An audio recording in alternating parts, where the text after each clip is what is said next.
Hello, everyone. We're back. We took a brief little break to go get some food. I had a bunch of hummus. Shouts to hummus.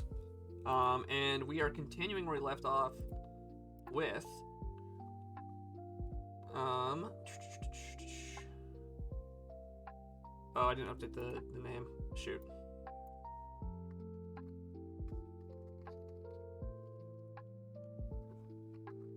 This is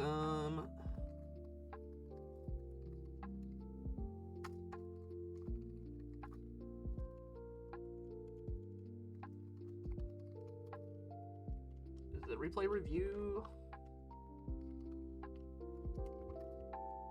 This is Truant, a Swarm.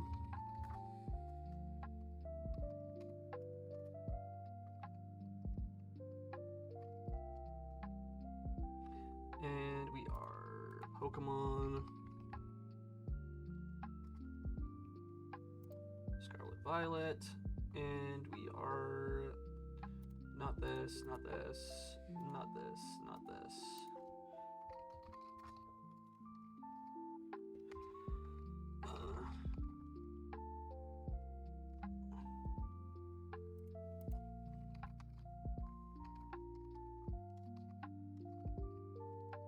Pokemon Showdown, and there we go. There we go. Updated the quote unquote description. That should be everything. Oh, we have the wrong category. Did I not fix that?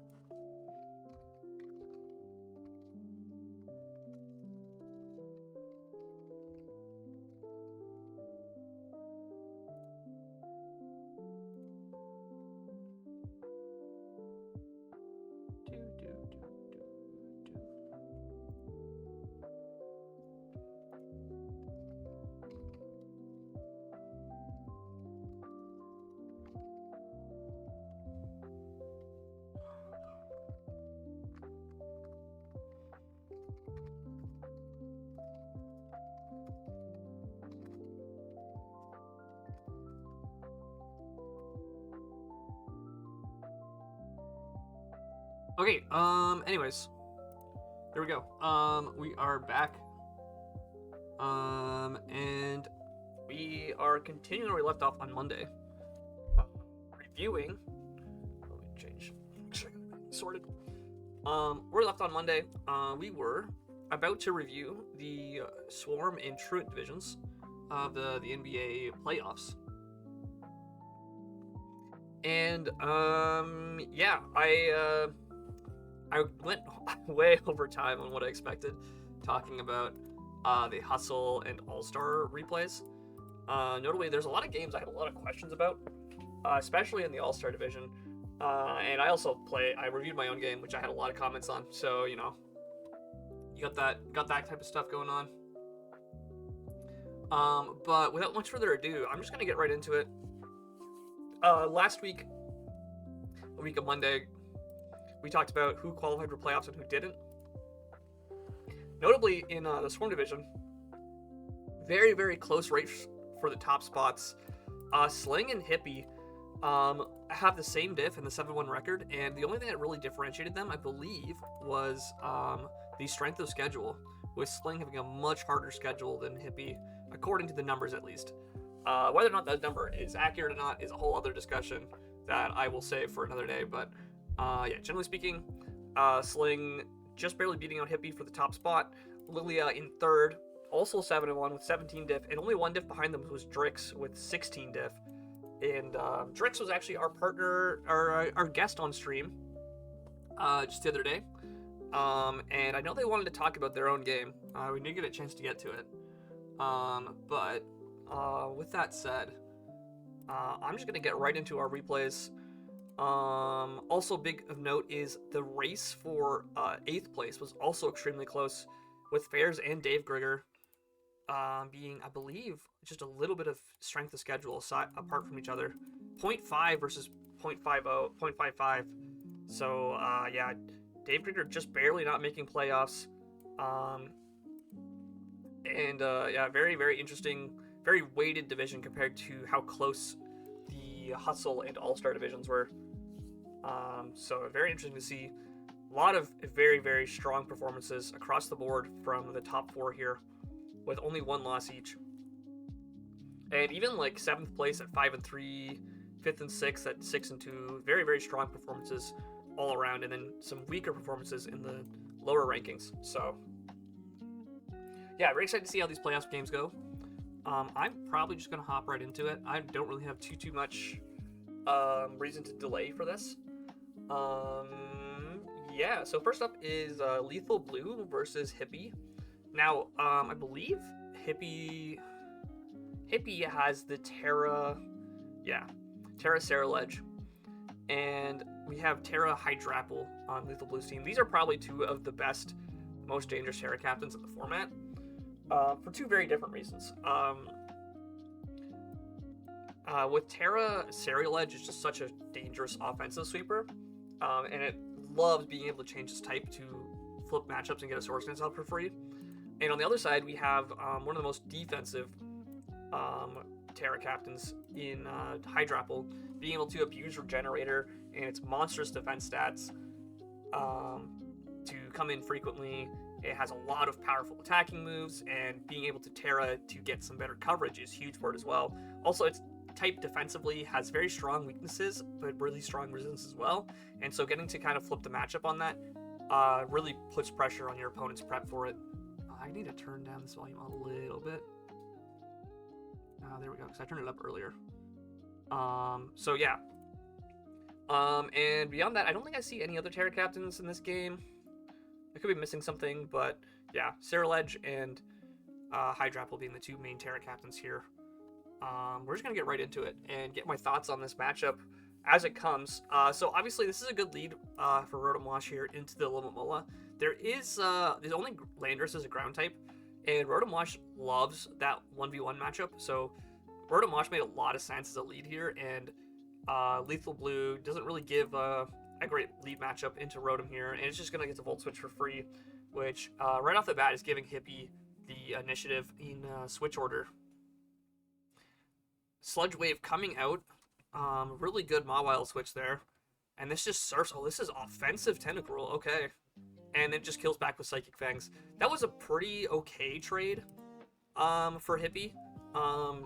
Offensive Tentacruel getting 50% off on Mawile means that it's not going to be as much of a threat later on.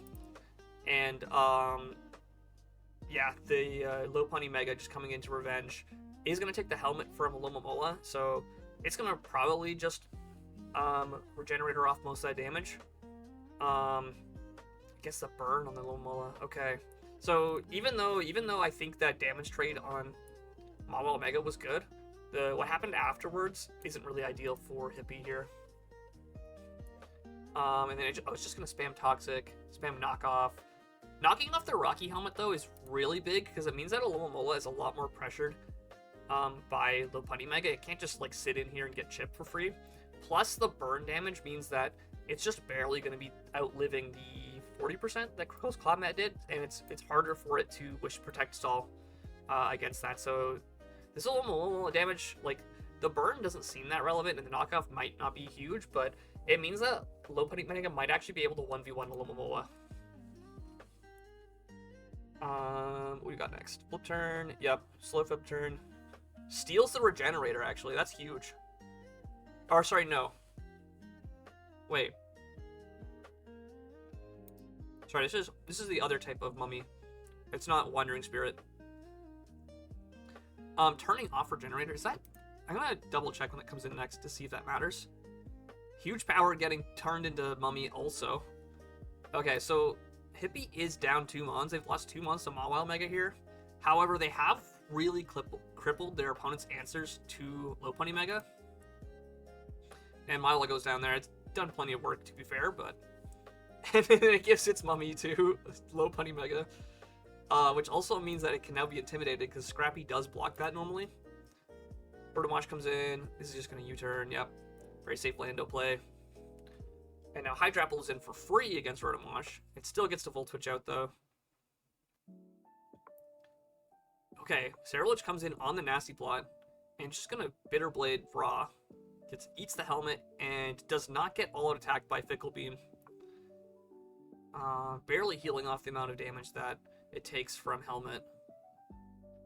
This looks like it's a lethal blue win already. Luster Purge comes through.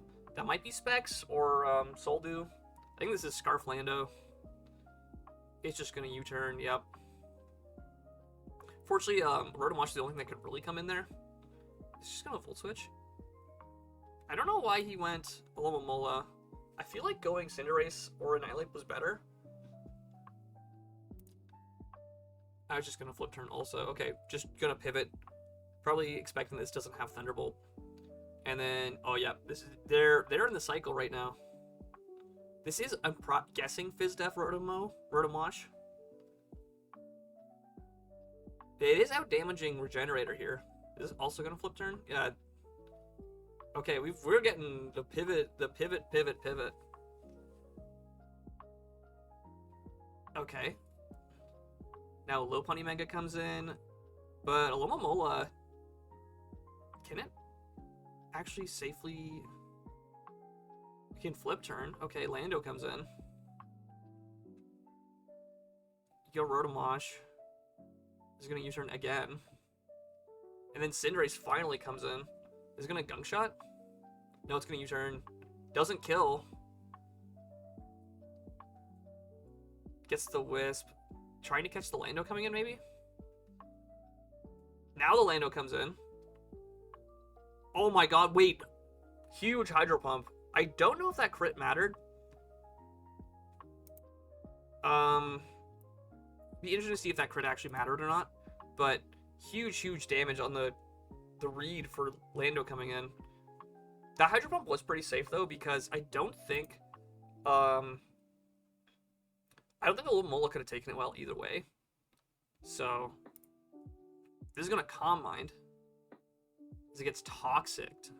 Okay. Not going for the Luster Purge just to kill it. That does kill. Okay. But there's a Cinderace which is faster than you. Okay. Going Lopunny Mega. Does Hippie have a way to win this? Close Combat's the Annihilate. This is gonna Drain Punch. But then Cinderace just cleans the endgame. Cinderace just wins the endgame, right? That's gonna kill. Does this live a random U-turn? No, that's game. Okay. Wow. Very close game. Very well played game, I think, too. I do think that letting the Mawile trade damage with Tentacruel was good for Hippie, but unfortunately they just didn't have a great follow-up to it. And they were kind of forced to waste a lot of turns against this Mola.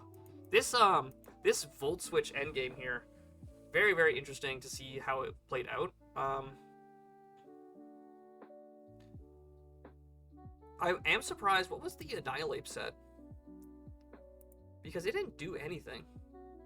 It was just max HP bulk up with Gunk Shot. Okay. Hydrapple, it's Rocky Helmet with full FizzDef and Nasty Plot. Very standard Hydrapple set. This was Scarf Lando, Boots Cinderace, Regenerator Mola, full max defense and Spidef with the Careful Nature, that's plus Spidef, I believe. Toxic Wish Protect Flip Turn, yep. No Scald, but that's okay. Mawile was Mega. Max HP, max attack, yep. And Hippie had the Life Orb Tentacruel. I like this set. I think this Life Orb Sludge Wave to try to catch Hydrapple, especially knowing that it likes to Terra Fairy a lot. Made a lot of sense. Rotomosh, sorry, was pretty much max FizzDef. Had a fair bit of special attack, so that Hydro Pump crit might not have mattered. And Cofagrigus, Wisp, Knockoff, Pain Split. Surprisingly, Pain Split.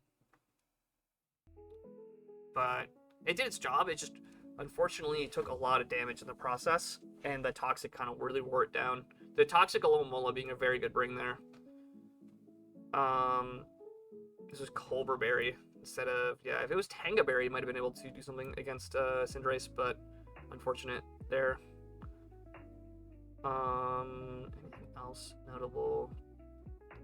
Lopunny was just max attack with Encore. Oh, okay. That'd been cool to see.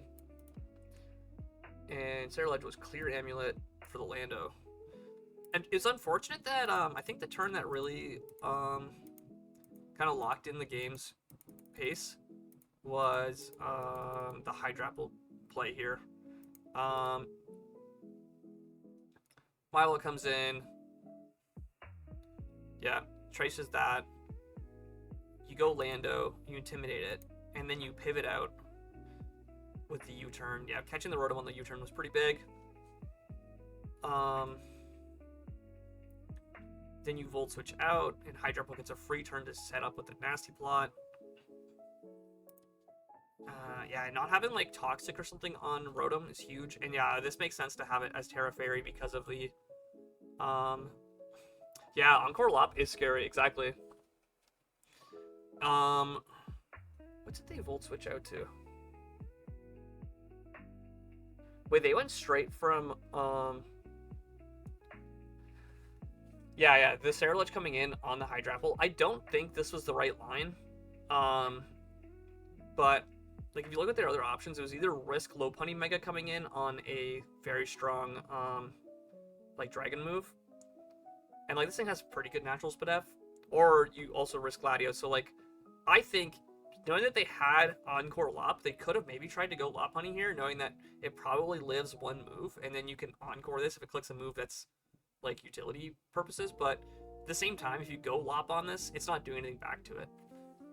If it clicks an attack move, because you probably guess it's Fizdef, and you could force it to Terra, but like yeah, knowing that it's Helmet here, yeah. So yeah, very tough position for Hippie here on this turn, and then yeah, the Rocky Helmet being revealed, the Fickle Beam kind of hitting back. You were kind of forced to trade your main offensive piece to beat down Hydrapple, so it didn't become a problem later. And then from here, they're just that Luster Purge. What was that Luster Purge might have been a roll actually, but yeah, very very close game. Lethal Blue did kind of have the initiative on the sack orders. The Cofagrigus and Tentacruel kind of being killed early didn't help Hippie, but they definitely had the pieces to win.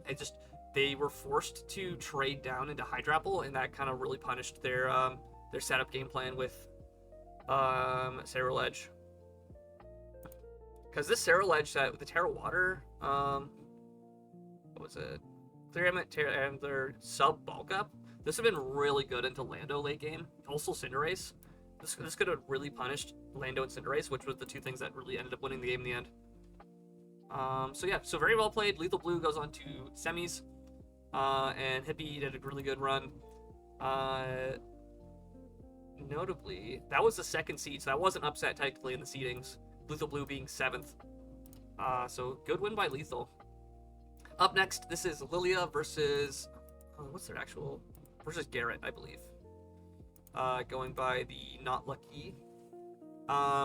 Notably, Lilia is my mentee this season, and for the second half of the season, I hadn't really helped them at all with any of their matches. So whatever they're bringing in this game, I had no influence with. They we had a really good conversation pre-season about what they wanted to build and what they wanted to trade, and then a couple of the early games I helped them prep for, but they kind of just took off on their own for the second half of the season. I had no real influence over their plays, so I'm excited to see what they brought. They notably have Terra Psychic on their Blacephalon here, and it looks like their opponent has, is that Terra Dark on Appleton? What is Lucky's Terra Captain, Garrett? It's Iron Hands and Appleton. Okay, so they actually brought 2 Terra Captains. Let's close that game, we already watched it. So Terra Fighting Hands and Terra Dark Hydrapple. Very, very cool to see. Let's just get right into it. Blissey lead with the Mesprit. Okay. Just gonna U-turn out. This is Helmet Blissey. And Blissey just gets up rocks. I'm surprised they didn't just trade rocks, but maybe Mesprit is bringing like AV or some other utility set. This is Boots Blacephalon. It comes in on the body press for free. So you're just gonna click a fire move. It's gonna immediately Terra Psychic. And Psyshock the Appleton. Oh my gosh. And then they Toxic as it recovers. Okay. Respecting the Terra Dark there. And then Encoring. Yo! Okay, wait, that's heat. That was not something I would expect from a Blacephalon set. Toxic Encore, like defensive utility? Offensive utility? Like utility moves? But, maybe there's something they know that I don't. Because that's a sick set. The Psyshock, the Skarmory does nothing. Do you have a fire move? Appleton comes back in. Does have the Flamethrower. That does nothing with Thick Fat. Then they switch out. Says only revealed recover so far. Goes for Sucker Punch. That's why it's Terra Dark. Oh my god. The Terra Dark Sucker Punch Appleton. Holy. It's funny because, you know, it's a sour apple. So, you know, it can make you pucker up. The Sucker Punch pucker. Okay, yep. Appleton is now kind of forced to recover. Oh my god, it actually goes for the Sucker Punch. I'm surprised it didn't Terra Dark. I guess they really want the Terra Iron Hands. It's gonna Brave Bird and trade. Okay, I'm not sure if trading Blacephalon so early for the Crobat was worth it. I feel like you had a pretty free Corviknight. But this is a free opportunity for Zygarde now. What in the blue hell have I just seen? The Sucker Punch, Sucker Punch Appleton? Bro, if it had Terra Dark that turn, though, it would have been immune to Psyshock. I guess maybe Lilia didn't check the Terra in that instance. 1,000 Arrows smacks down the Crobat. Crobat kills itself with Recoil. But that's a pretty weakened Zygarde here. And Fiery Dance is going to give the special attack boost. That's huge. Sneasler comes in. It's not Scarf Volcarona, is it? No. Rock Slide's the Skarmory coming in. When are we getting the playthrough? This isn't horse. Okay, can someone explain to me what the horsey game stuff is real quick? What's so fun about it? Just looks like knockoff Uma Musume, and Uma Musume is already just like a giant psyop to get people to get into horse betting again. Which I'm not out here supporting horse betting. I think it's a little bit of a relic of the past that isn't really worth paying attention to. Wait, when did Skarmory get the Black Sludge? Oh my god, wait, did Sneasler give it Black Sludge? Wait, did I miss that turn?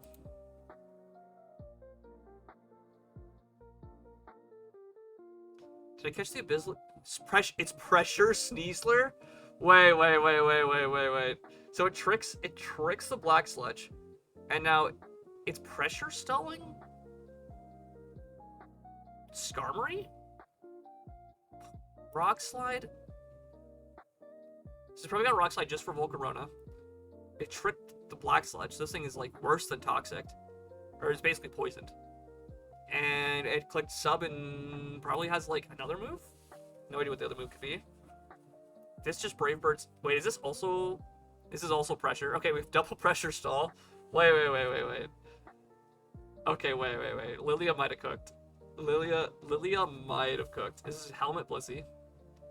In comes King Gambit again. This is actually a very, very threatening King Gambit. That said, Iron Hands is a really good check to it. It just stays in Seismic Tosses. As this subs. Wait, is this also Pressure? It's triple Pressure. Triple Pressure. This sub also doesn't get broken by Seismic Toss. And this is gonna Toxic the Blissey. Fortunately, okay, Blissey does have Natural Cure, so that Toxic isn't that big of a deal. And then knocks off the Helmet here. It's gonna take Helmet Chip, but knocking off the Helmet is huge work. Wait, you had a sub up. Why'd you switch out?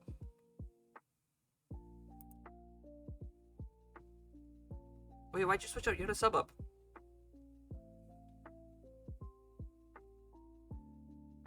Pabby helped Lilia. Oh, damn.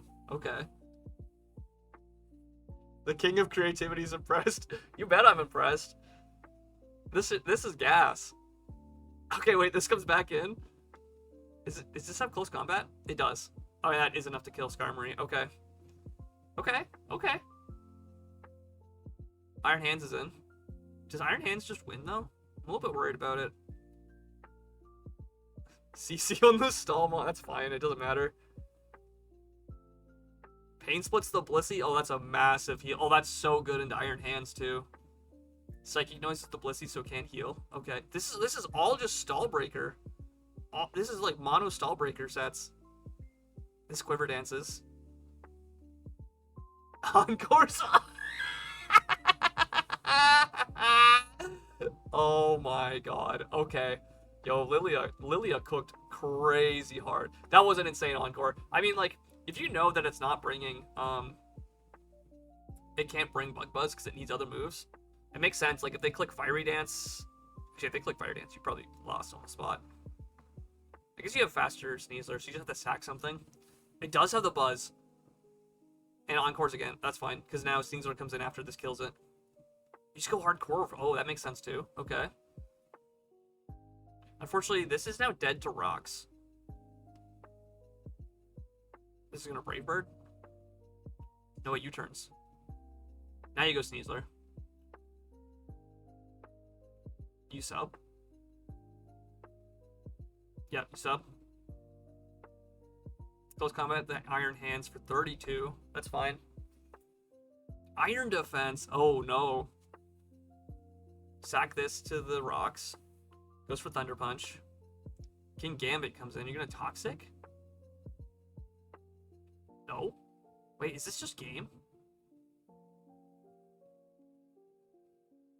Subs. Body presses. Faded. Subs again. Yep. Oh, that's just game. No crit.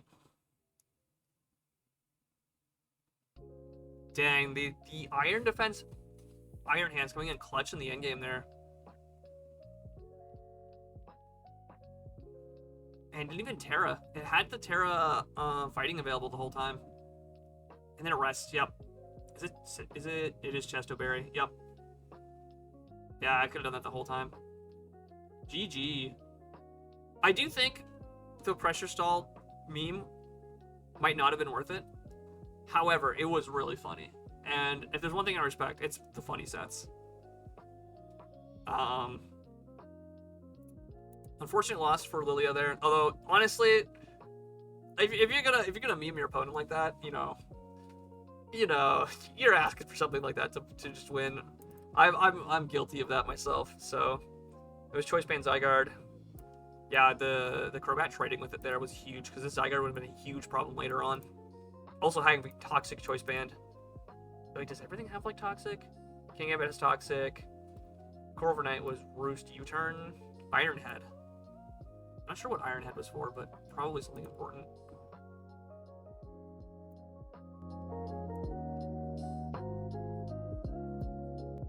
Music was a little bit quiet. The Black Sludge Switcheroo Sneasler with pressure. Very, very goofy. I'm surprised you didn't run, like, I guess you needed Rock Slide and Close Combat. This is like one of those sets where it's like it's trying to do two things at once and doesn't really excel at either. Because if you had ran, like, Switcheroo Protect, or if you ran Protect Sub, maybe it would have been better, but then you need Rock Slide for Volcarona. The Psychic Blacephalon. It was Max Attack. Timid. And this was full Fizz Def, Psychic Noise, Encore. Yeah, unfortunately, the letting Mesprit take a lot of damage meant that it was kind of forced to try to Encore the Volcarona. I have a feeling that they lost their actual Volcarona check earlier than they wanted to. Like, I think losing Zygarde to the Crobat really kind of hampered their ability to check Volcarona. And that was the real, like, Volcarona didn't actually sweep, but the fact that it weakened Mesprit so much and forced it to take damage into the Iron Hands meant that their Iron Hands check was gone. And here we had Iron Defense Body Press. Yeah, it makes a lot of sense into these physical attackers, right? Zygarde, King Gambit, Corviknight even. I mean, you 1v1 Corviknight easily. You can't get memed on by SD Sneasler. It was kind of not great into Blacephalon, but Blacephalon dying, like Blacephalon and Zygarde dying so early made it a lot easier for Iron Hand starting with the game. Appleton was full spit def. That makes a lot of sense. The Sucker Punch was so funny. I'm surprised it didn't Terra Dark though to get the extra damage. Skarm was boots with some speed actually. Iron Hands was also speed invested, max Fizz Def with body press. And then this was offensive Crobat. I'm really surprised Crobat just stayed in against Zygarde, but it worked out because it got a lot of damage off. And I guess they didn't really have a better switch. And then this was, yeah, max Fidef. Max Fidef, but with a lot of Fizz Def, like you do normally run on Blissey, and then Rocky Helmet. Rocky Helmet Blissey was interesting. I feel like Poison Point Sneasler might have done more. Maybe. I did a Poison Touch. I thought it's Poison Touch, not Poison Point. But yeah, very, very funny sets. It was definitely an idea. I think it would have been good not into a set of Volcarona. I think against Volcarona specifically, it's a little bit less effective because it doesn't need to, like, you don't need to PP stall Volcarona, you need to not die to it, so. But with that said, Garrett moves on to semis. Did Gambit have Sucker Punch? I don't think it did. No Sucker Punch. It had Rocks. So. It clicked Rocks, right? Yeah, it did. Up next, we have Dave Grigger versus Sling. This was, I guess, Fairs is Dave. So this is the first versus 8th place. So far, both games have been upsets with Hippie and Lilia losing to the lower seeds. And here we have the 8th versus 1st place standings game. Dave Grigger leaving with the triple axle Mienshao, which is just barely not enough to kill Sandy Shocks, and then it can't kill back, and then it's just gonna immediately trade. That's a really good trade for the Mienshao, because this has Regenerator and can just, yo, pick up the phone! Okay, Sling goes for the Crunch. Clef comes in. It must be maybe Banded? No idea what that damage would equate to. This is Electros. Why is it Sprite not loading? And it's Mold Breaker Drill, which, oh my god, that killed? That's gonna be max attack Electros. Notably, that coil kept it alive to that Mold Breaker Earthquake. I'm surprised how much that Drain Punch though to it. Is it gonna bulk up also? Thunder Punch, okay. Does this do anything back? Rest?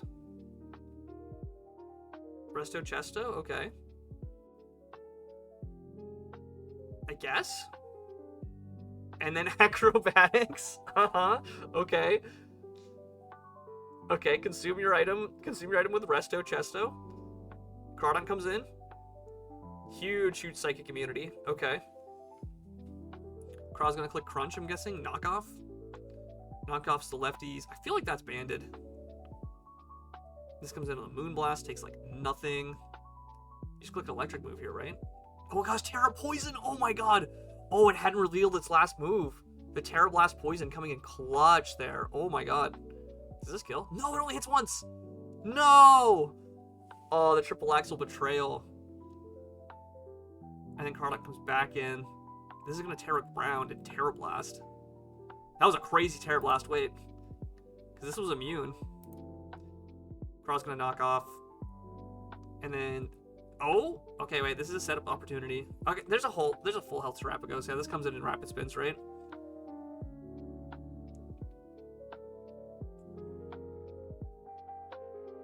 I mean, you could have, okay, you didn't have to rapid spin, but, you know.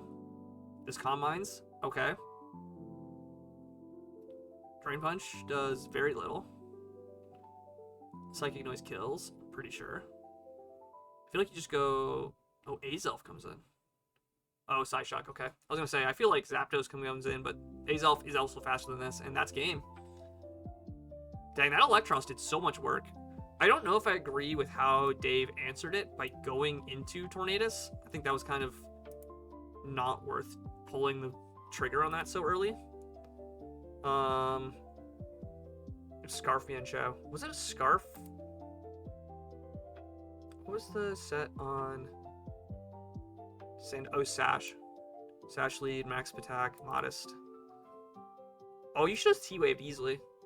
In front of the, I would have definitely T-Waved turn 1. Against the Mienshao, T-Waving it would have been so much better. Zapdos was Choice Scarf. Very, very bulky Choice Scarf set. Very greedy. This was Choice Band. Adamant Tree, yep. This was max at almost, sorry, not quite max attack. Max HP with some speed. But that was Adamant Nature, which is why that Drain Punch managed to kill Excadrill. Very surprised by that. And this is Wise Glasses, I guess. I feel like running a Super Effective Berry is better here, but it did its job, so let's see it. And this was Boots, max HP. Excadrill was full offense. I don't know if it needed to have full speed. I don't know. How fast is Terapagos? I think you should have speed crept something better, but I could be wrong. Happiness 0. Mienshao. Sad.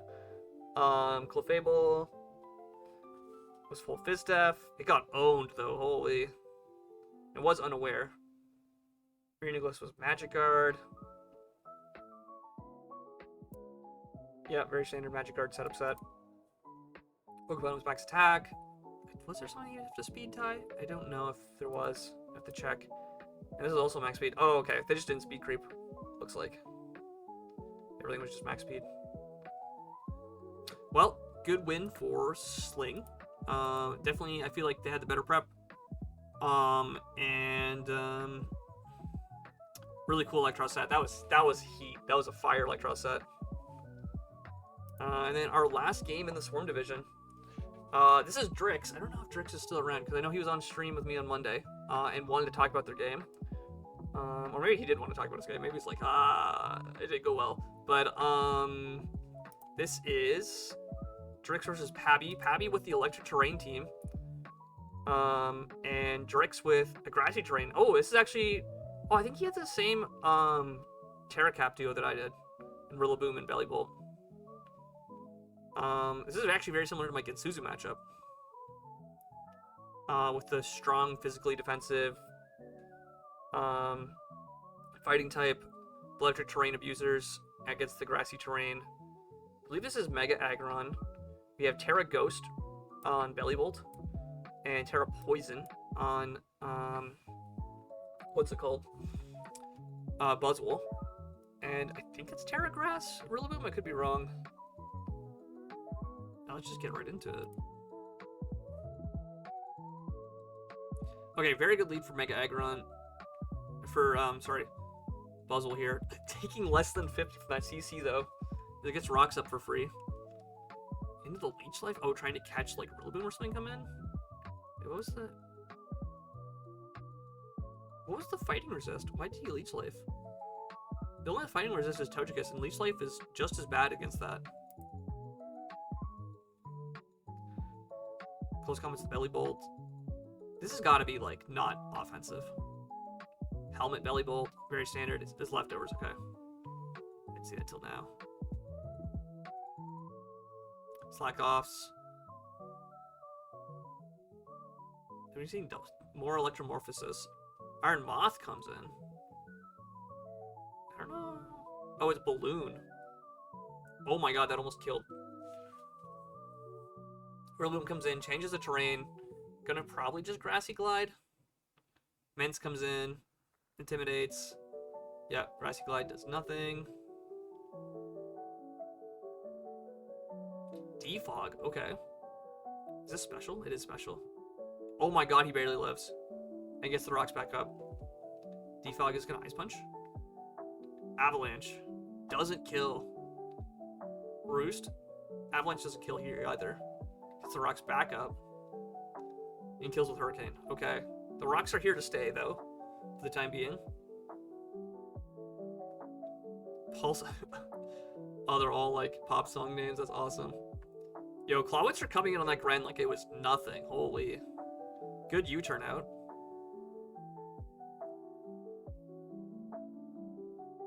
Togekiss tricks the treads? Okay. Is it Rapid Spins? So it's now Choice Scarf, Rapid Spin. It's gonna switch out, yep. Coco comes in. Air Slash does very little. Rillaboom comes in to change the terrain. This is gonna U-turn out, get some chip damage, get the super effective pivot move. Meds comes right back in. Okay, Togekiss now. Knowing that this is special, this makes a lot of sense. It also revealed its whole set, so you know it. Oh wait. Oh, maybe they had to respect that it was slow Ments and fast Togekiss, because that Hurricane, excuse me, could have just killed. Bellybolt comes in on this. Okay. Now we've switched who has rocks up. That's big game.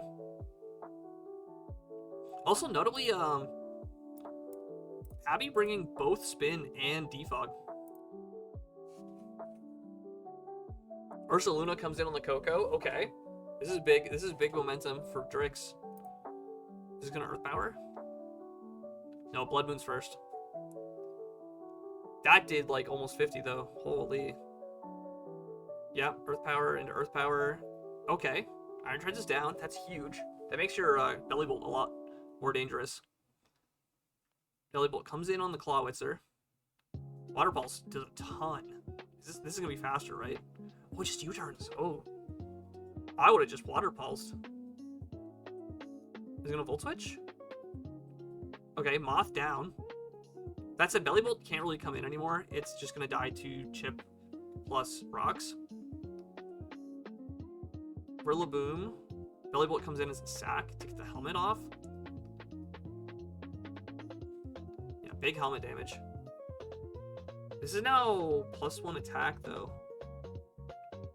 Okay, yeah, Gren makes sense. This is going to Dark Pulse. This is like AV Clawitzer. Wait, why did Ice Beam? Does it not have Dark Pulse? It's also not Protein. Togekiss comes into the sack. Okay, this just U-turns again. Now the train is down. Sacks the Togekiss. That's probably fine. It was just dead to Rocks later anyways. Rillaboom comes in on the Clawitzer. Are you going to punish the Mens coming in? Does U-turn. Okay. Gren's back. Gonna heal off a little bit of that Rock Chip. Please tell me you Dark Pulse. Flying Gem Acro? Okay. Get the Battle Bond off. So you're mixed. Okay. Do you have something to hit Coco? Oh, it's Scarf Coco. I guess that makes sense with how they played it before. We got Ice Beam? Sludge Waves? Wait, does Scarf Coco win? Wait, why'd you go Boom? Oh, no! Oh, that crit mattered. Because that only did 30 earlier. And Gren can't kill this now. Does it have Surf? Oh, wait, if you have Surf, you win. Oh? No, why are you physical? Oh, that's game. I think Ice Beam might have done more. I don't know what the calc was, but I'm pretty sure Ice Beam did more. And that's game. Oh, no, that endgame was so close. What was the Gren set? So Scarf Coco, Moth got owned. It was Speed Booster. Treads was a special attacking variant with leftovers. It was AV Clawitzer, just max HP modest. Notably though, it clicked the U-turn a lot. I think it should have just gone for like Water Pulse. I guess you were trying to catch the Rillaboom coming in. Maybe. Mence, modest nature. Oh, it was very fast though. I don't know why it respected the Togekiss so much, but they wanted to preserve it. And then Buzzwole was max attack, max speed. Jolly with sub. And the Terra Poison Jab, probably for Togekiss, if I had to bet. Also explains the speed creep on it. Belly Bolt was Helmet. That makes sense. Yeah, full Fista here. Rillaboom was Choice Band. Oh, okay. Blood Moon was Full Spit Def. Okay. With leftovers. I feel like you should have ran Chople Berry. I would have ran Chople Berry on this Ursaluna against in a Buzzwole matchup. I'm running Chople Berry every day of the week.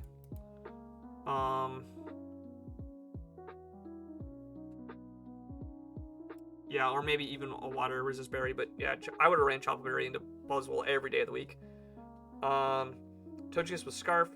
Normally though, this is faster. This is probably sped crept specifically for Scarf Buzzwole, which explains the trick and the max speed. Because if you're scared of getting Beast Boost swept, that makes a lot of sense. And Gren was max attack with some special attack, Sludge Wave, Ice Beam. I feel like that Ice Beam might have killed Buzzwole.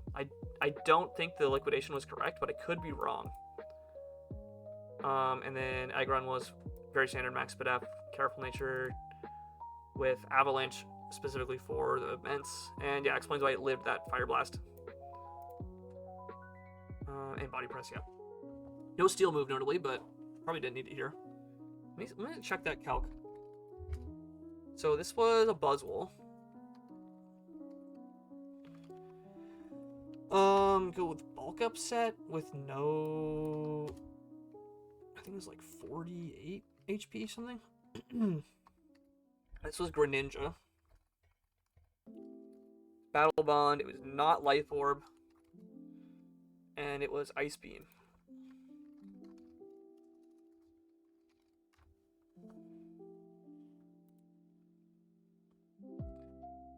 $37 to $40.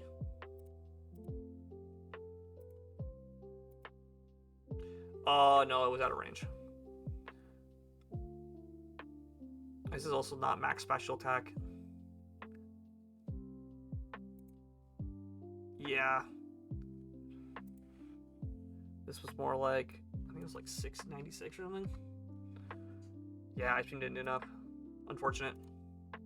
Okay, well, clicking Ice Beam versus not didn't really matter there, but did, so this thing didn't have Vacuum Wave, did it? It was Calm Mind, right? Other side. No Vacuum Wave. Yep. Dang, okay. Very, very close game. Very interesting Greninja set. I think the Acrobatics was specifically for Buzzwole. However, it being a Terra Captain and the fact that it's so weak to special attacks, maybe there's something else that was weak to. Who was on Pabby's team? Anything else weak to flying? No, just for Buzzwole. Okay, cool set. It didn't really work out. But yeah, so I think that's, with the exception of the first seed, second, third, and fourth all got upset. So very interesting bracket with Sling, Pabby, Garrett, and Lethal moving on to the semis in this Swarm division. With that said, though, we have our second division of the night, which is the Truant division. And so Truant division, the only league that, or only pool that did not have a 8-0 was the Swarm. We have another 8-0, Corey, completely undefeated this season. Notably, he did drop from Swarm down to Truant this season. And some people have called into question exactly why that might have happened. But honestly, like, I know Corey, he plays pretty well, but sometimes just wants to chill and doesn't take things too seriously. And so it makes sense that he's in Truant just to have a good time. And also, having good players or experienced players in the lower divisions is important because it means that new players who get put into these lower divisions have actual, like, serious competition. Because something that's important to learn as a new player is what to do when you're playing an experienced player. And so, you might say, oh, maybe Corey shouldn't have been in Truant. Oh, he went 8-0. He was too good for this season. But you sometimes need to have those good players to teach the new players what's going on, and see if they have what it takes to actually beat some of the veterans, to see if they deserve to move up in later seasons. And if someone was new to this league and managed to beat Corey, it's probably a good indicator that they are have a lot of potential to do well in later seasons. So anyways, we have Roy Ace versus Corey. We have Sumanth versus Mang. We're gonna call him Mang. We have Sal versus Fox, and we have Sky Knight versus Stormtide. So without further ado, this is Roy Ace versus Corey. I know both these players somewhat real well. I teamed up with Corey in a PGA season. Very chill guy. And Roy Ace, also pretty chill guy. I've known him for since I started Draft League, basically. Not like as close as some other players, but he's he likes to have fun. He likes to hang out, and always brings one or two really cool setup sets. Very, very experimental sometimes, and lives a very no balls type of play style. So, very, very playing for the memes sometimes. We see Corey has Terra Fairy on their Ting-Lu, and Roy Ace, I believe, has 2 Terra Captains, the Terra Steel Cofagrigus and the Terra Grass Heatran. So lots of defensive Terra Captains on both sides here. And we see Feeney into Tornadus. This is okay matchup for both players, just going to U-turn out though. Feeney's an interesting lead. I wonder what they're trying to do with Feeney here. Just going to click Moonblast. Looks like defensive Feeney. Throwback comes on the Fez. It's going to U-turn out also. I like the Mawile in here. Is it going to Heat Wave? No, it also just U-turns. For the 1%. Balloon Heatran. Ironhead. Is this going to Flame Body? Oh, it can't Flame Body because there's Misty Terrain. Misty Terrain actually protecting your opponent's Mawile. Very interesting. Set hazards, flamethrower, spikes. Yep, whole 9 yards. Cofagrigus comes in. Eats that Earthquake pretty well. Is this going to Pain Split, maybe?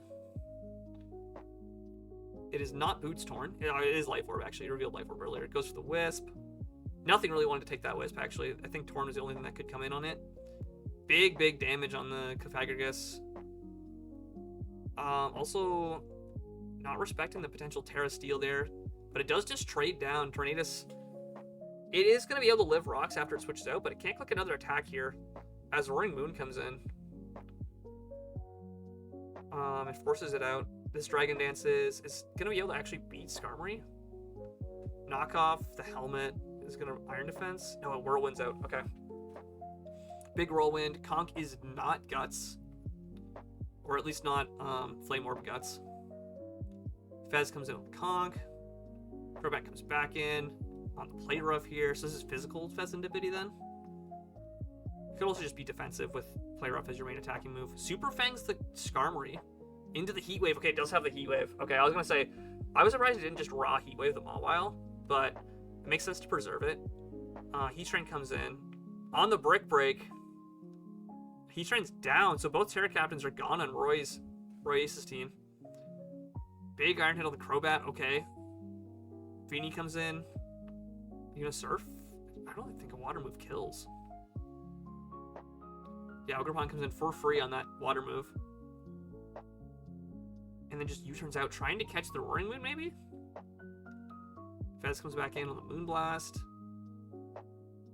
Probably has a poison move here. Does have the Gunk Shot, and that just kills Feeney. Okay. Maybe it is offensive, Fez. Roaring Moon with Quakes. Okay, yeah, I had to Earthquake there because it can't take a Fairy move. This looks pretty over.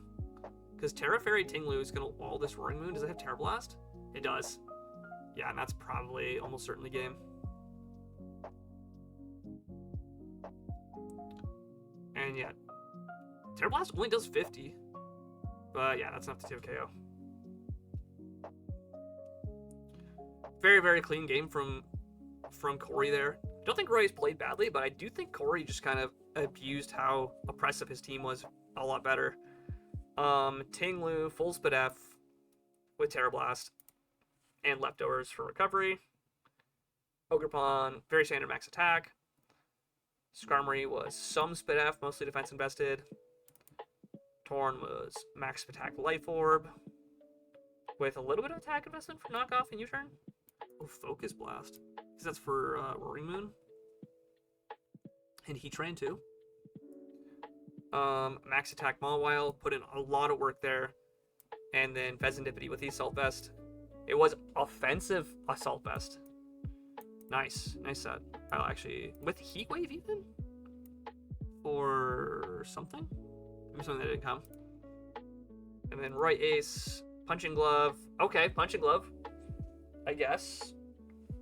If you don't want to make contact into, like, Helmet Tinglu makes sense. Crobat was max speed, max HP. Bulky, fast pivot Crobat. I don't think this is sped correct properly, though. Full Spit F, Pythagoras, yeah. Based on the Hurricane or Licorn Storm damage, I figured it was Spit F. This was just barely enough speed, so it got booster speed instead of booster attack. Feeny was modest with Calm Mind. Okay. Pheasantipity just completely shutting that down, though, with the Adamant Gunk Shot. It was Adamant Fez, right? Yeah, Adamant Gunk Shot, completely tearing that apart. Heatran was modest. Surprised to click Flamethrower into the Tinglu. It was Terra Grass, though. I probably would have Terra'd in front of the Tinglu.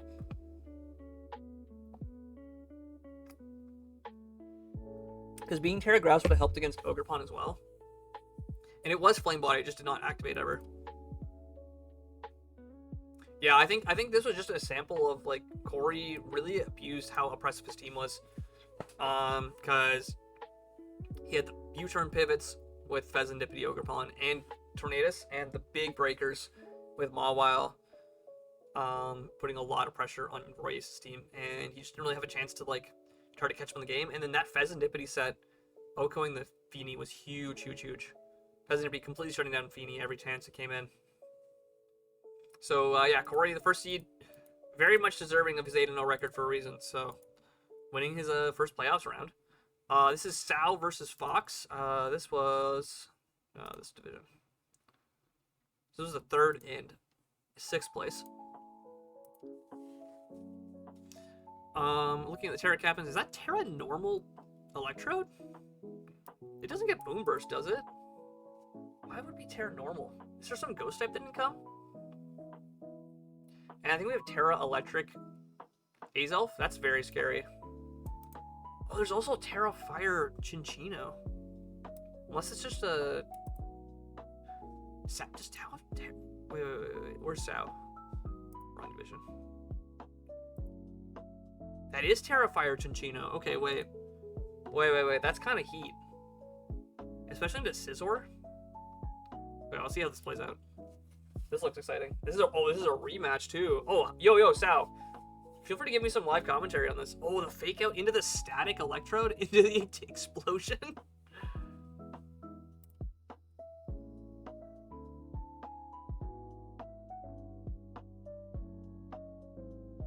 Fox saying he was limber, forgot about the static. And Sal with the I misclicked. Oh wait, what were you trying to do turn 1?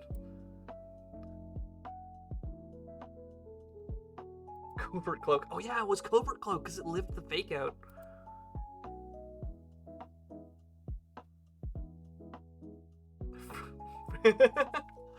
Went to Volt Switch. Oh dang, okay. Yeah, I guess Volt Switch is free with no ground type. Dragonite just comes in immediately after. It's gonna... Ooh. Wait. No. That definitely hit Triple Axle. There's no way. It would never stay in. Oh no. Is this just over?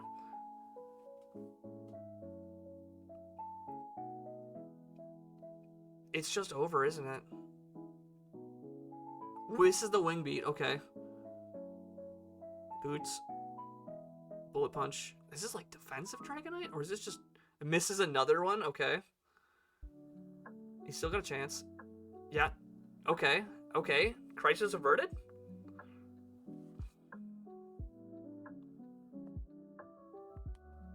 Akaberry to live the flight. That's at 0. Holy. This is gotta be Fizz Def. Full Fizz Def Scizor. Knocks off the Assault Vest. Bullet Punches. Gets another Flame Charge off. I would have gone hard. I would have gone hard Zapdos on that Flame Charge. You cannot let this get another one off because now it's gonna get +1 attack as well. I had Worry Seed for Azelf to prevent the... Wait, that's Insomnia, right? Okay, this triple axles gets staticked. There is 0 shot. Does Dragalge solo? No, it's gonna triple axle through. Wait. This Drapon's gotta have like Earthquake, right?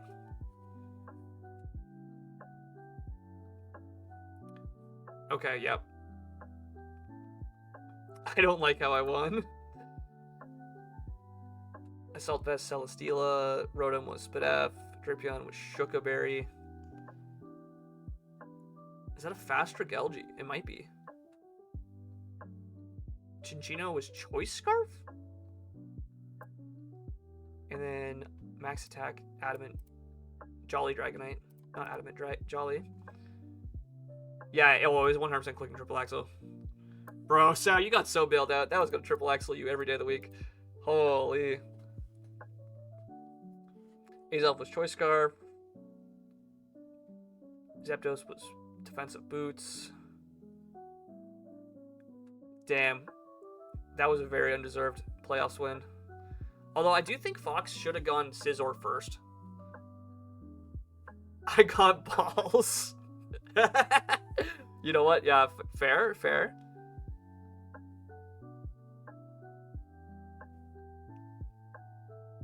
Fox with the I should have not megaed. Makes sense.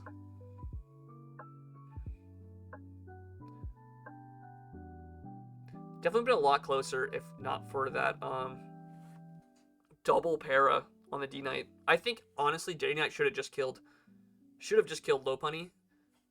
I think he didn't want to risk Zapdos coming in on Dual Wind Beat. But I also think Fox could have played around that better.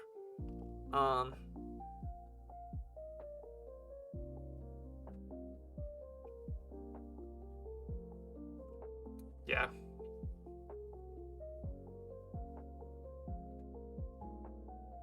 Choice Scarf, it was Skill Link Chinchino, right? Yeah.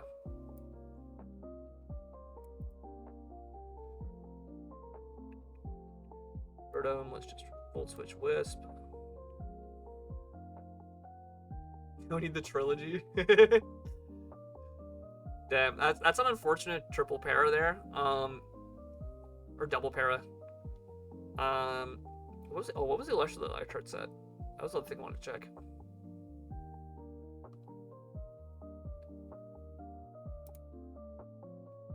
Covert Cloak, Max Attack, with some attack investment, okay. Worry Seed Tech, I don't know what exactly that was for, but it seems cool. And then the explosion, as you click there. Very, very, very crazy game. Very unfortunate that the Dragonite got away with so much. I think that Triple Axle was going to kill pretty easily as long as it got all 3 hits. Yeah, but what do your team cares about the Levitate on Azelf? The first Celesteela? The Earthquake? Maybe?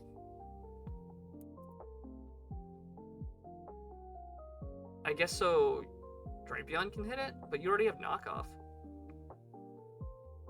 I mean, that's cool. I feel like if you had like a Lando, it would be more impactful. Like if you have a big, strong ground type that you had, then the Worry Seed makes a lot more sense. But still funny. Azelf was Choice Scarf, I believe.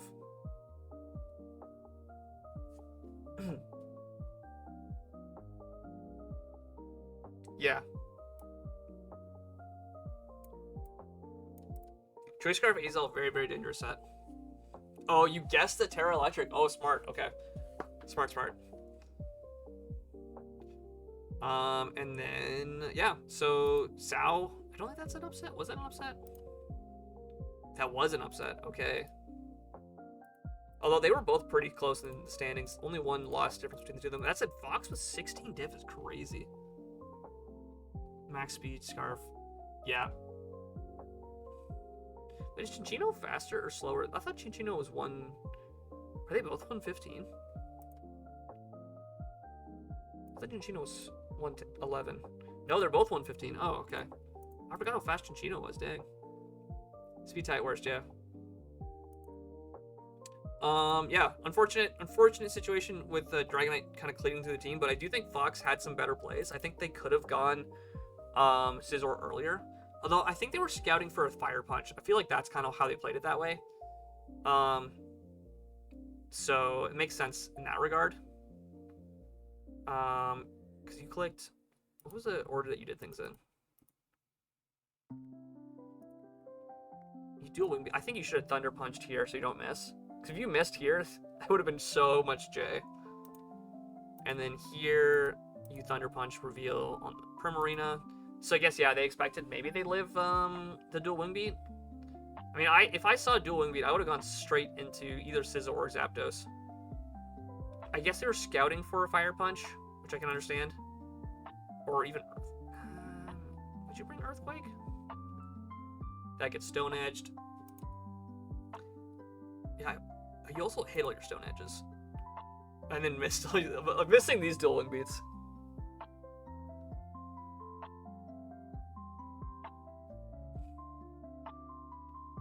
Yeah, if you're doing debut season, you gotta take all the luck you can get, you know? At the end of the day, like, your opponent had other outs they could have gone into instead of staying in. Because, like, you could have just killed Lopunny, right? And they had a full Fizdef Scizor that could come in on this. Granted, they didn't know if you might have been, like, special with a fire move or something. Dragonite is just one of those mons that it can run every set under the sun, so you have to be very careful about what you let it do. But I definitely think they should have gone, instead of going Primarina first here, like, Primarina being alive would have been huge for the end game there, because it can put a lot of pressure on Rhoda. Actually, maybe it wasn't as necessary for the end game, but I think Primarina. I don't think Primarina lives a +2 dual wing beat. I could be wrong. Let me see. Is it Dragonite? Dragon Dance, Jolly with dual wing beat. This is Primarina. We'll just say it was offensive Calm Mind. And this is at +2. What's HP on it?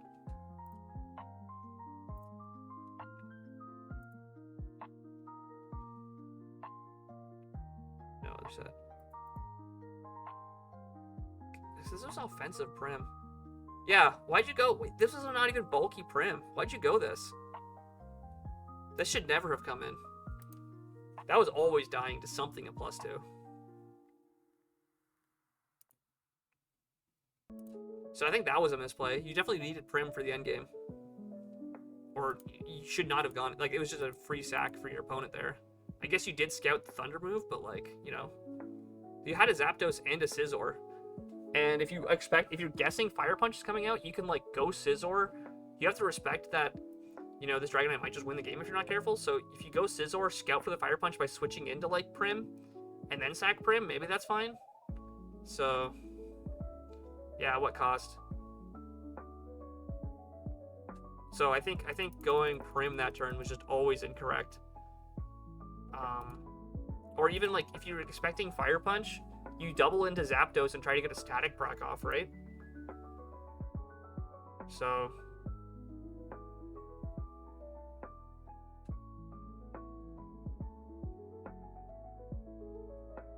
yeah, I do think Fox could have played around this better, which is something that's really important to learn on both experienced players and new players, is how to manage tilt and how to play around when things go wrong. Yeah, Prim was your demise in the first game. Glad I was giving a freebie. Fair. But yeah, like, you know, this Dragonite just got away with 2 Dragonites for free because you got double parried. You might be pretty tilted, but seeing like the situation you're in and saying, okay, what do I actually need to do here instead of just giving up is very important. And you know, like seeing how Scizor bailed out the situation here, did get 90% dodges, but like, you know, you gotta take what you can get when you're in situations like this. And like, you know, Sao was also, he took what he got because he misplayed his Electro Desui. So making sure that you're still like, you know, looking for your outs is very important when you're in situations like this. Oh, it had Akaberry. Yeah, wait, you absolutely should have gone Scizor. Yeah, if it had Akaberry the whole time, you should definitely have gotten on Dragonite. Maybe he's worried he's going to set up more. I could see that argument for like being worried that it's just going to keep setting up in front of Scizor because you can't actually touch it back. Or maybe it has Roost and then it really 1v1s you. But like, you know, you have to... Like, if you see this Dragonite at +2/+2, right? And you know for a fact that Prim is not bulky. Yeah, T-Punch on Scizor instead of risking the dual wing beat. I mean, the first dual wing beat made sense, and the second one was like, you know, you were already kind of like choiced into it, but when the first one didn't kill, you should have definitely Thunder Punched. This turn you should have Thunder Punched for sure. Unless it wasn't enough to kill. It was 80... No, I should have killed. It would have been 1.5 roughly. So yeah. And let me replay my playlist. Yeah, so I think Fox could have definitely tried to play around this a lot better, especially knowing that they had Akaberry, that Prim was not defensive. I believe their Zapdos was defensive too. Yeah, it was fizzed up. Granted, you had the Stone Edge, so that was a good tag. I don't think I would expect Stone Edge Dragonite, but once again, something that you could maybe scout for. Like I think if you're worried about Fire Punch on Dragonite, you go Scizor, scout for it by doubling to either Zapdos or something that resists fire, or that you don't think you need, and then maybe getting a static proc if it makes contact or something, right? So, and then even the Azelf, I guess they were trying to, like, if you weren't max speed Dragonite, there's a pretty good chance that this is actually faster, but it still has multi-scale intact. So even if you're going to go for that, you should probably break the multi-scale first.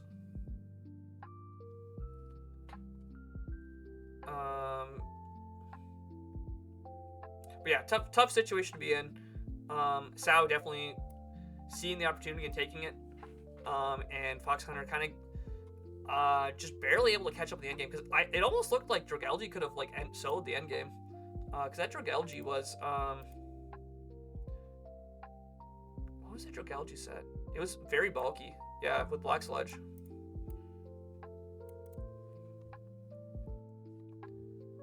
Okay, we have 2 more games. We have Stormtide and Triples. I believe that was an upset also in the Truant division here. Yeah, Fox Hunter was originally favored to win and also won in regular season, so big comeback for Sao. Rewarded for being ballsy. Sometimes you gotta make the ballsy play. I don't know if you were here for stream yesterday, but I talked on Monday. I talked about my game against Gensuzu, where my only real out was to get 2 Swords Dances off with my Hitmonlee, and I dodged a Hurricane, right? But if I didn't go for that play, I had no chance to win. And so it's about making the play that like gives you a chance to win versus has no chance to win. And you know, that's sometimes it's being ballsy and sometimes it looks stupid, but you know, you got to take your opportunities or make your opportunities when you can. Okay, so this is the 4th and 5th matchup. Sky Knight and Stormtide. Big fan of Stormtide. He runs the NHL League, the Nidoking Heritage League, and I've also teamed with him for a season. Awesome chill guy. We love Stormtide. Sky Knight, is Sky Knight new this season? I don't know if I've seen them before, but both of them having very good teams. I think I rated Stormtides as one of the highest rated teams this season. However, they brought a weird selection of mons. So, is this Terra Ghost Cloyster? And Bug Silvally? Stormtide the Goat. And then Rose, Sky Knight here with Terra Water Hydrapple. Yep. This is the other Hydrapple team in this division. Matchup. I feel like Stormtide brought a lot of their low tier mons. I could be wrong. What's on their roster? They didn't bring Mega Scizor. They must have made trades halfway through the season. Did they bring Latios even? They did bring Latios. Okay. Scizor Latios is a very threatening offensive duo, but no Mega Scizor. I guess it makes sense into an Infernape matchup. Maybe they're expecting Terra Fire on the Hydrapple. Proving the doubters wrong. What was your team? Let's take a look at South's team real quick. I don't know. I feel like I rated this team pretty highly in my initial reviews, but I could be wrong. I don't remember what I reviewed stuff. That felt so long ago. That was like, what, 2 months ago? Oh my god.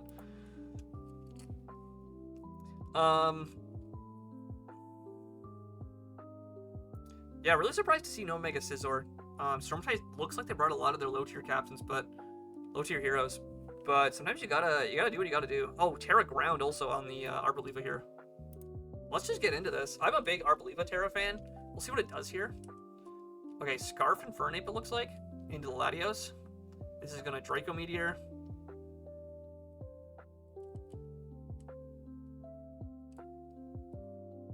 Flip turns out. Okay. I'm surprised. Maybe it's choice specs. I don't know what the damage on that Blastoise means. Latios coming in on Slowking Galar is crazy to me. Were you expecting like a grass or electric move? It's recover. Okay. Okay. Is this like covert cloak? Is that why it's not getting poisoned? Or is it just not triggering the... Okay, no, it's not covert cloak. Are you a believer? Yeah, I saw her face. Okay, I don't entirely know if that's the right line here, but I don't know if he has a better Sludge Bomb switch in, so maybe that's fine. I feel like Latios is like one of your big threats here. Okay, take heart. It is Black Sludge. I don't know why this is staying into Sludge Bomb this. Does he know that Take Heart cures status?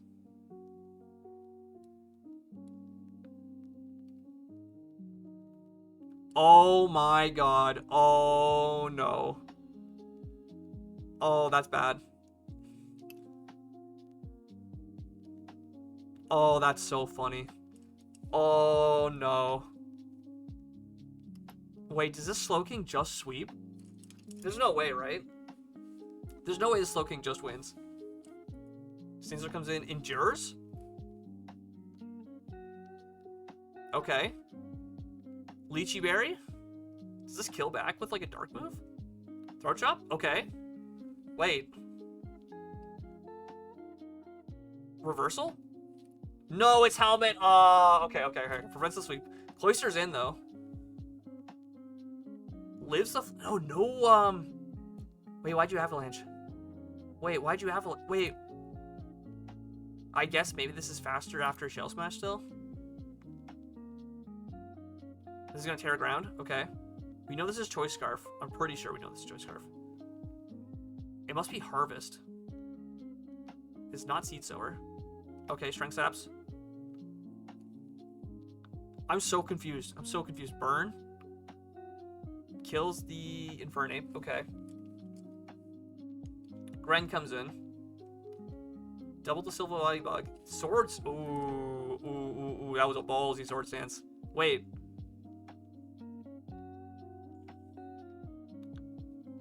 Oh, if that was multi-attack, that would have killed. But that's game, I'm pretty sure. And gets the Battle Bond. Yep.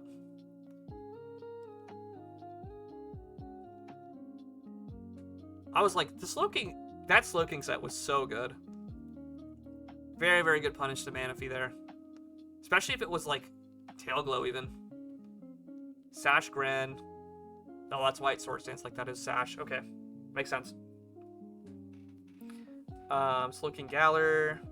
Full Spadef with Psych Up. And Slack Off. Okay. Scarf Infernape. Fizdef Helmet, Blastoise. Okay, so it just naturally took the Draco that well. Hydrapple lefties with Plot Sub. And Thunderous was Choice Scarf. Anything I missed here? Oh, what did Stormtide bring? Citrus Berry Harvest on the Arboliva. Okay. Very standard set. Very ground coverage. Very strong. Oh, this was defensive Cloyster. Oh, it wasn't Smash. Wait, why didn't this come in earlier then? This was like spike setting spinner. Maybe I just didn't have an opportunity for it. The Unburden Sneasel. This set was heat, but the helmet just enough to beat it out. And then Cobra Berry Latios, Combine, Draco, Lesser Purge. I have no idea why this just let Slowking sit on it for free. I also think it probably should have been Psyshock into a Slowking Galar matchup. I could be wrong. I know Lesser Purge is a very good move. Don't get me wrong, but if you're seeing a Slowking Galar, I would bring Psyshock, Latios almost every time. I don't think it has a better, unless you're running physical with like Dragon Dance. And then Silvally Bug with Spadef, the Sassy Nature, and Magic Coat to prevent hazards probably. And Manaphy, Max Fizdef, yep. The Suicune set.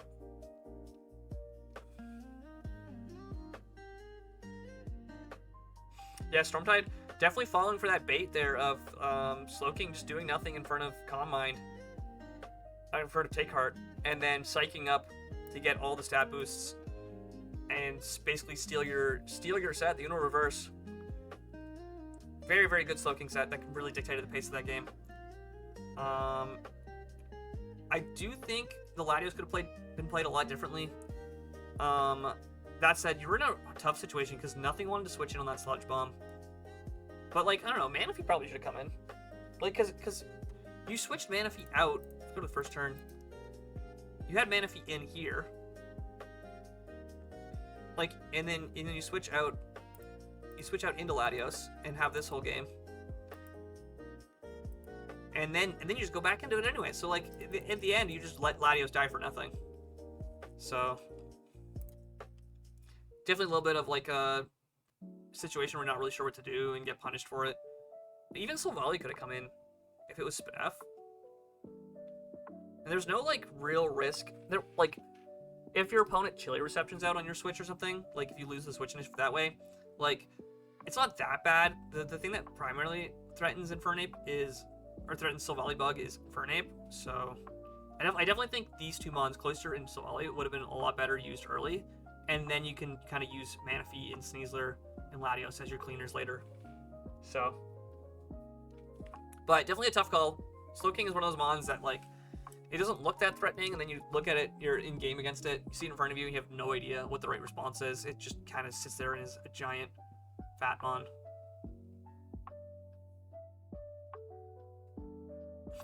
Fairy with Defiant. No rematch, unfortunate. But, who are you playing next? Because, you gotta worry about your actual matchup. Oh, I still have one more game to watch. Let's see who wins this game. So this is number one Twice fan versus Triple. Wrong division. This is Sumanth and Mang. I have no idea who's who. I'm guessing Triple is Mang. You play the winner of this match. Ooh, okay. So we got Sand Team. I did say that this Sand Team looked very good in my preseason. And then this is like the Hazard Stack Golden Go team. So let's see how this plays out. You're playing tomorrow. Oh shoot, good luck. U-turn Rabombi on the drill. Pops the balloon. Meg. God. This just clicks Iron Head twice into this. And this power was back. Oh my god, that killed. Is that Bandit? Okay, just very, very scrappy game right off the rip. T-Tar comes in. This is definitely going to be like a, Iron Hands angle. Actually, I forgot to check the Terra captains. One sec. Looks like Terra fighting Iron Hands. And Terra Fairy on Mr. Sarah Ledge.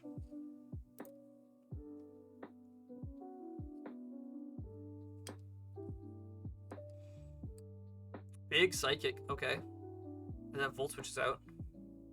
Thunder Punch would have killed. That was a very ballsy play. But I guess, yeah, okay. The great Golden Go check. T-Tar there. Pursuit Traps get a big hit off on Golden Go. Not enough to kill, though. Samurott comes in. Oh, wait, I just realized they lost their drill super early.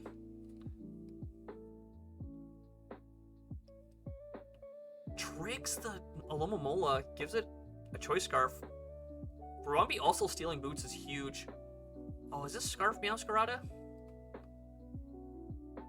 It must be. This is a free... Okay, he goes Iron Hands. Wait.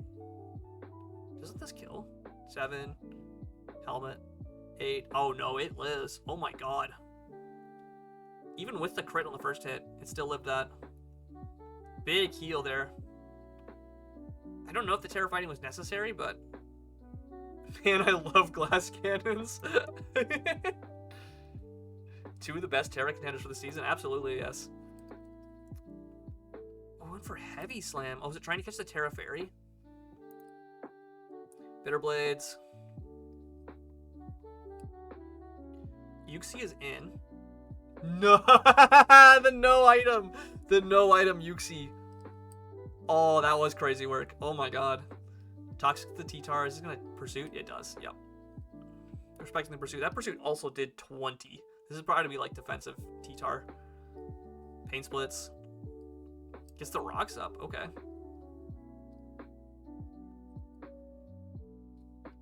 Mola comes in. Foul play. That was going to do nothing to either one of them. Toxic's the Mola. Yo, wait. This Ty Lopez is putting in work. Okay, gets the Wish off on T-Tar. Pain Splits again. This is just sitting here and letting... Oh, the Roar. That Roar is so bad. You have no sand, so if they go into Golden Go, you're still going to take a ton. I don't agree with that Roar. Maybe it just didn't have anything better to do. This flip turns out it's not Helmet. It's because it's got Scarf. Ty Lopez is back. Pain Splits. This Yuxi is awesome, dude. This Yuxi set's so good. Oh, U-turn. Okay, nice U-turn. Big heal off on Thundurus, though. Oh, it's Scarf Golden Go. Wait. Wait, does he lose because he can't actually get any progress with the Wish going off? Is it gonna flip turn? No, it wishes. Okay. Well, now you just click a water move. Oh, it stayed into Wish. Okay. And now it's gonna Wish again. And you're just taking Rock Chip. Yeah, you're letting your Samurai get chipped down. You'd absolutely probably click. Okay, they go T-Tar. Flip turn's not enough to kill. I would have either... I think the flip turn there wasn't worth it. Unless they don't have a better move to hit Thundurus. This Pain Splits again. This can just Ice Punch. I would just spam Pursuit. Like, you just keep clicking Pursuit on this until it's low. And then go Mola. Are they fishing for the freeze? You gonna Pursuit? Yes! Yes, get him! Get him! Get his ass.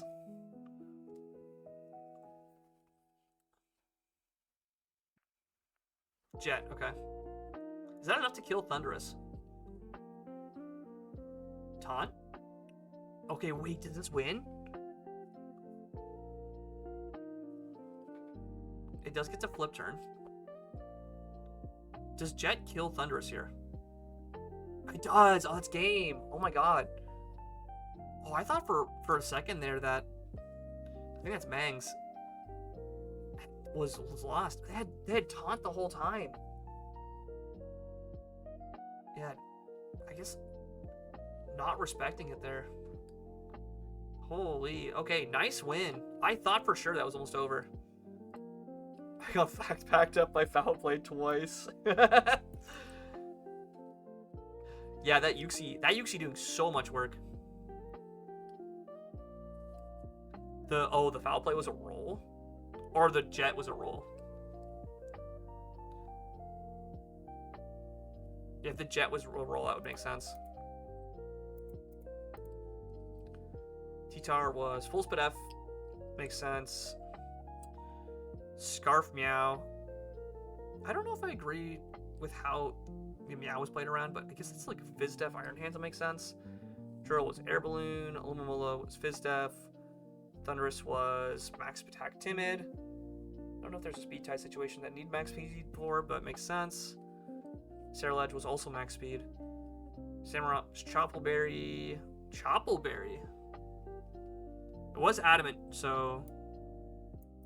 Also no Sucker Punch. Instead of Jet. Golden Goat was Choice Scarf. Modest. Serena was Choice Band. Okay, I called that. Barely Living, those two Iron Heads also. Yuxi was defensive. Iron Hands was Helmet with a lot of attack, actually. The plus defense minus speed nature, I believe. And Scarf for Bumpy with Trick. What was the,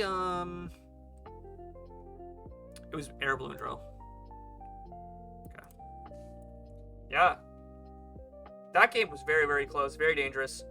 The Jet being a roll is unfortunate. However, this could have also had Sucker Punch. I don't know. I don't think the way that this sequence was played was great. I think, like, when Golden Goat gets killed here, I think both players weren't really sure what to do in this turn forward. So when you see that this is like toxic stalling your whole team, right? And that Pursuit is only doing 20 if they stay in, I think you're kind of in a situation where I think who's Twice Fang? I'm guessing that's Sumanth? I'm guessing Sumanth is Twice Fang. I could be wrong. But yeah, I think the way they played around Yuxi here, they were trying to figure out what exactly to do against it. And then when they finally figured out what to do against it, was just to keep hitting it. I do not agree with this Roar. I think this Roar was, they were just trying everything, right? Because if you think about Roar here, you're putting them out into,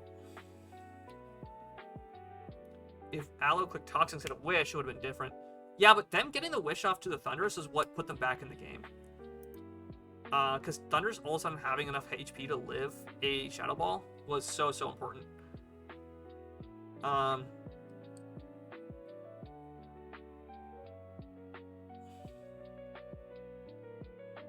Yeah, that's true. Yeah, on the Wish turns here. Yeah, if you Toxic this.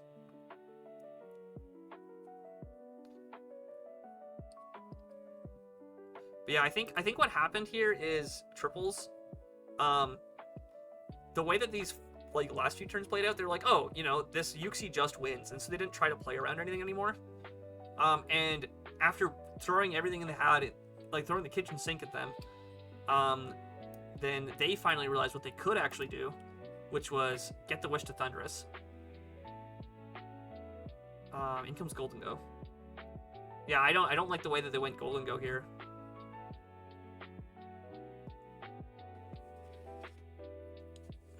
Because, yeah, you've just let the Wish happen and you've lost all your progress.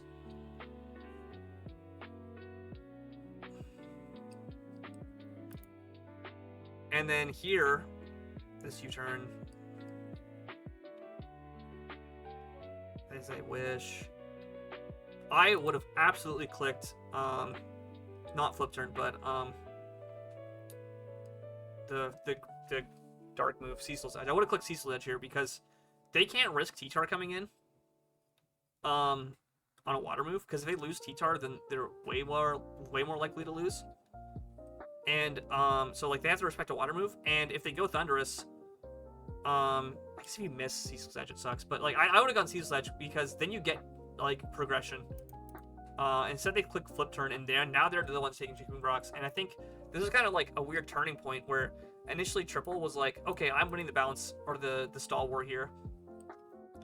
And then here, I actually didn't hate these like wish turns because this Alomomola is just letting the opponent misplay now. And now T-Tar comes in. And yeah, you see this flip turn doesn't actually kill. Maybe they didn't. Maybe they thought that flip turn would kill, and that's why they kept going for it. But yeah, absolutely, I would have been ceaseless edging here, seeing how this played out, because getting the spikes up would have been so important.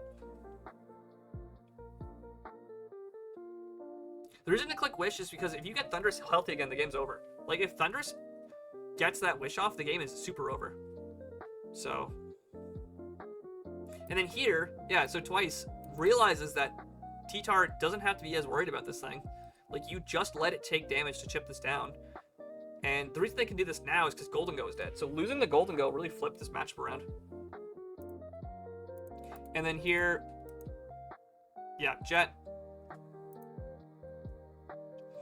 This U-turn was the turning point, I think. They might have expected them to switch out, but like, you're not toxic. You don't have any status. Like, you just keep staying in, and the second you switch out is the second that this thing gets the pursuit off. If you were gonna switch out, you should have done it a lot earlier. Especially when this revealed Ice Punch. Like, when this revealed Ice Punch here, right, you Pain Split, you get your health back, and you've now seen its full set. And you know that it can't really roar, because if it does, Samurott comes in, and gets it. So, like, I would have U-turned a lot earlier, but instead, they let the Yuxi get low, and now it can no longer take a move from Thundurus. So, very interesting line here. I think there's a lot of different plays that could have gone down in this endgame. As definitely they were kind of like feeling each other out and feeling out their own teams and their plays that they had access to. But it could have gone a lot differently a lot earlier.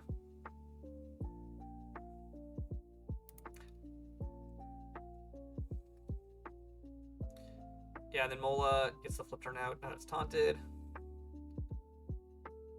And then this Jet was the roll that determined the game, basically. I think that had to be a higher roll, too. I feel like it was like 70-25 for Thundurus to live, but I'd have to check the calcs to know for sure. Anyways, that's the last game for playoffs this week. We're already a little bit into the semis of playoffs this week. I don't think a lot of games have been played yet, but yeah, Corey, I believe, is playing. Sal, you said you're playing Malang. Wait, no, Sal, who are you playing? Is Corey playing Sky Knight? Is that the matchup? Must be. Yeah, because you're playing Malang and Corey's playing Sky Knight. Yep. And then over here, Sling, I believe, is playing Lethal, and Pabby and Garrett are playing as well. So,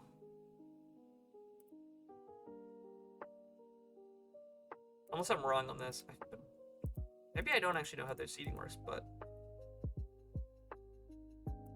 I would imagine that's the matchup, right? Because I would have matched up to the Drakes. Yeah. Anyways, that's the end of my stream for the replay reviews. I'm trying to think if there's anything else I need to yap about in terms of replay reviews. I gotta actually prep for my matchup this week. I gotta play my OTL game. And I talked on Monday about my game against Gensuzu. For anyone who's a Jordson fan, unfortunately, I'm out of playoffs.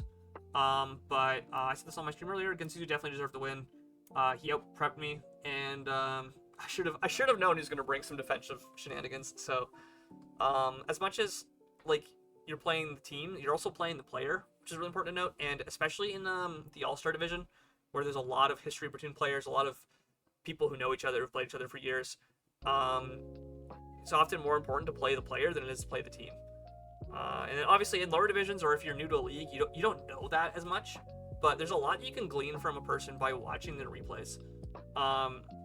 Like, for example, if I had gone and if I was in let's say I was in Drix's situation. I'm playing Pabby, right? I could have gone and looked at all of Pabby's replays for the season and said, okay, well, they brought, I go to this replay, for example, where they won, right? And I skip to the end. Oh, I see that they brought Iron Moth. They had Terra Water, Buzzwole. I could maybe say, oh, they might bring Terra Water against me. So very, very important to, like, even if you're new to a league, sometimes going back and watching replays can teach you a lot about how a person plays the game and how they prep. And there's a lot that you can kind of glean from that, which is why I think these type of replay reviews are so important for getting better at the game, basically. For getting better at draft. Anything else I need to talk about? Actually, I wanted to mention this before I sign off for the night. So tomorrow night around 10 o'clock, I'm going to be doing a very late night stream because I'm collaborating with another streamer who is on West Coast time from the States. So I'm collaborating with Cutter, StoneCutter24, I believe, on Twitch. Are they live right now? Let me just double check. I'll put it up on my other tab. I'll put it right into them if they're not busy. They usually start later, so. Oh, so Vanilla's also live.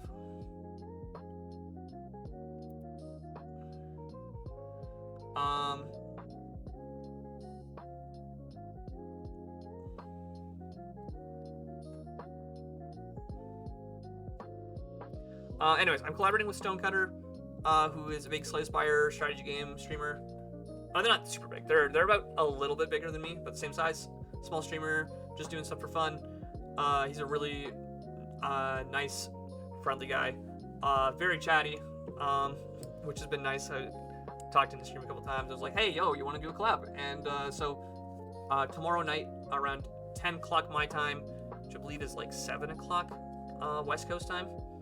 Shout out to our West Coast fans.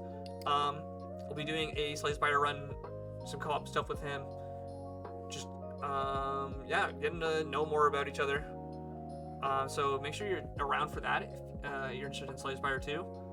And I'm gonna get ready to raid us off for the night.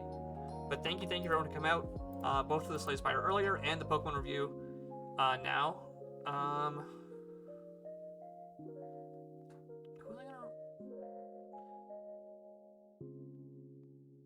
There's also Ask a Scientist, which is actually a pretty cool channel.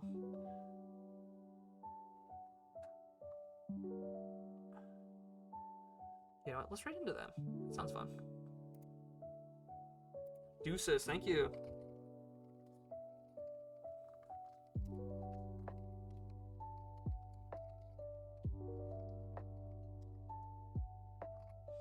That's the right channel name.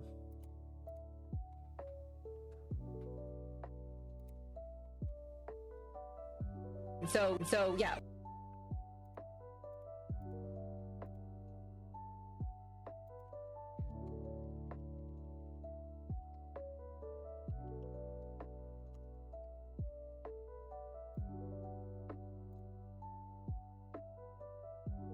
Yeah, looks correct.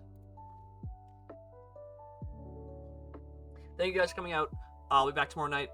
I'll probably also be back Friday. I'm not exactly sure what I'll want to do on Friday, but probably just more Slay the Spire. And then this weekend I'm busy, so will not be a stream on the weekend unless I get some time on Sunday. But yeah, thank you guys for coming out this week. The stream on Monday was super awesome to see everyone for, and I'm glad I could get through the rest of the replays tonight.